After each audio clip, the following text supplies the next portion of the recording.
Angedacht zwischen Rhein und Reden. Impulse aus dem Kirchenbezirk Germersheim. Neulich beim Optiker habe ich mich gleich zweimal geärgert. Zuerst über einen älteren Mann und dann über mich selbst. Der Mann war mit seiner neuen Brille total unzufrieden, weil er mit den Gleitsichtgläsern nach 2 Tagen immer noch nicht richtig gut gesehen hat. Dabei ist das ganz normal. Das Gehirn braucht immer erst ein paar Wochen, um sich daran zu gewöhnen. Aber er war total verärgert und hat die junge Optikerin so richtig zur Schnecke gemacht. Dabei hat er auch ihr Fachwissen in Frage gestellt und hat sie persönlich angegangen. Ich habe mich total über ihn geärgert, weil er so unverschämt und respektlos war. So geht man mit niemandem um.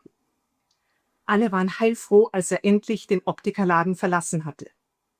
Natürlich war ich dann extra freundlich und wertschätzend zu dieser Optikerin.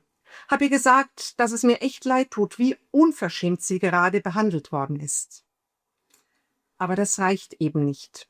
Hinterher habe ich mich total geärgert, dass ich nichts gesagt habe. Aus völlig falsch verstandener Höflichkeit.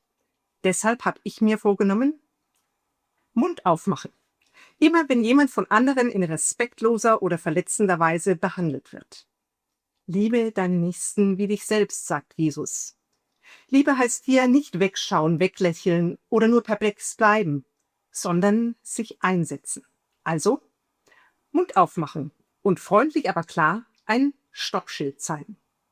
Mach doch mit dabei. Wenn das viele von uns tun, dann wird der Umgangston und das Leben in unserem Umfeld sehr viel besser und liebevoller.